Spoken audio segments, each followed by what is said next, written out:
Praise be to you, my Lord, through our sister, Mother Earth, who sustains and governs us, and who produces various fruit with colored flowers and herbs.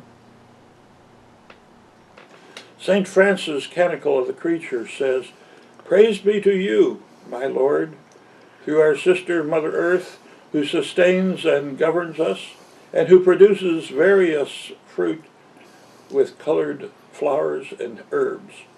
This is the way Pope Francis began his Laudato Si, or an encyclical on the environment.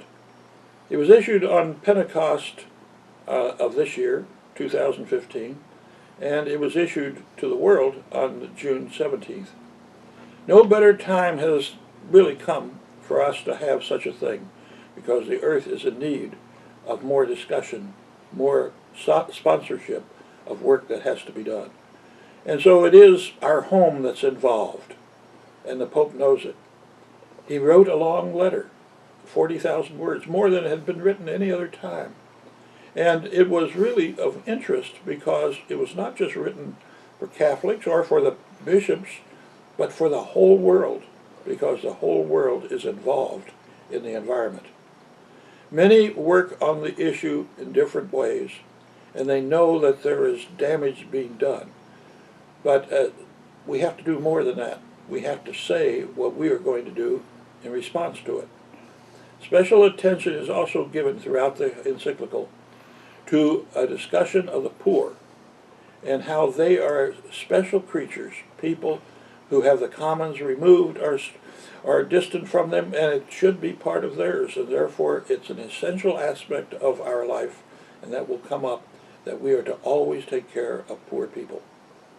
And so we go and look quickly at the encyclical, but remember that he tells us we're supposed to discuss these matters, and in some cases where it's national policy involved, to debate them.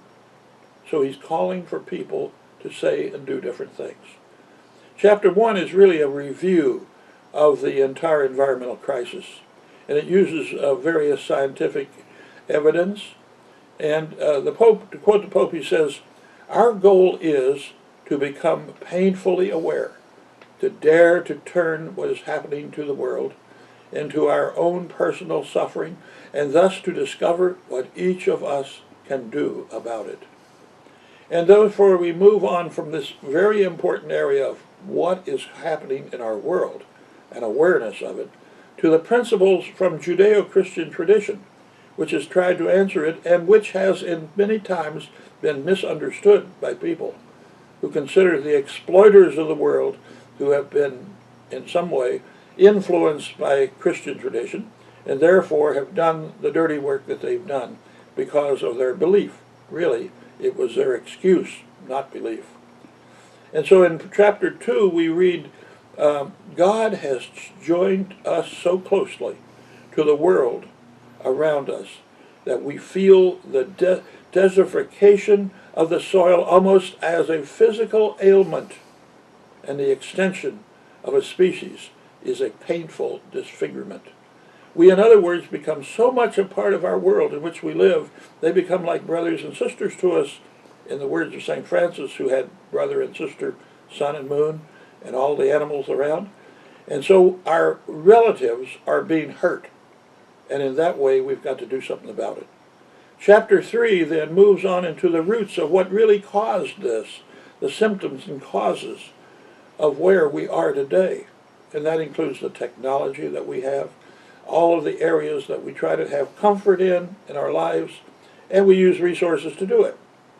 And the Pope says there, we fail to see the deepest roots of our present failures, which have to do with the direction, goals, meaning, and social implications of the technological and economic growth that we have around us. And so we are looking carefully, because technology is something good, and so is all the development that we have. But it can be bad when it's misused or when greedy hands take over. So we move on then through chapter 4, which is really the essential part of this whole tradition that we're talking about, of the Pope trying to come to the issue of environment. And that means this respects He says that this integral ecology, which really involves other things that we have, the equality or inequality of the resources that we've got, which is a social dimension, and we have to do that together with the environmental dimension that we have. The two are part of the same coin, different sides perhaps, but the same coin. This respects, he says, our unique place as human beings in this world and our relationship to our surroundings. That is, our relationship to other social beings around us.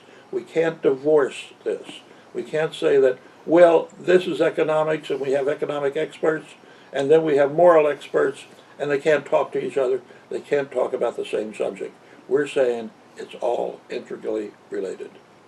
And so then we turn to another aspect, and that is the individual actions that we've got to do. It's not enough to say something's wrong, to say where that causes comes from, and why we have to be aware of this evil. We have to begin to take on a role that we play.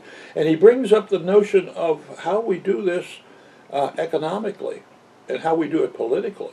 We are to be involved people. We're not just allowed to be out there by ourselves. To quote him again, the environment is one of those goods that cannot be adequately safeguarded or promoted by the marketplace. In other words, the market is there. Free market is, well, it's there, but sometimes it's an intriguing area of which, well, we don't have the full words on. It's not really free. It's been greatly subsidized by those that can lobby for different advantages and privileges that they receive. The free market is not really free. And he says this very often. He also says the system that we have is outdated. And then again he says it's unsustainable. And then he said in Bolivia, it's intolerable. Those words all have meaning. We should think about it. And what should we do about it? We should come together as people. And when we come together, we're going to talk about what part of this is good and what part we have to change, or how do we have to make total change. Those three areas, tweaking the system, doing some major repair but keep the system, or change to a new system. These are decisions that have got to be made in the current time, and we are called to help do it. And that's what the Pope's message is.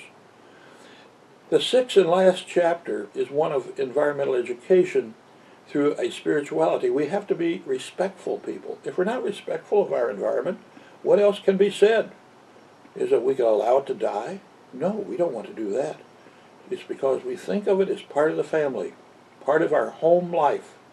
And if we remove that, we don't have everything that needs to be done or said. And so the Pope is telling us that, finally, that the ecological conversion needed to bring about lasting change is also a community conversion. We've got to change ourselves in order to change the world. The two really go together. And that's what the 6 chapters are all about.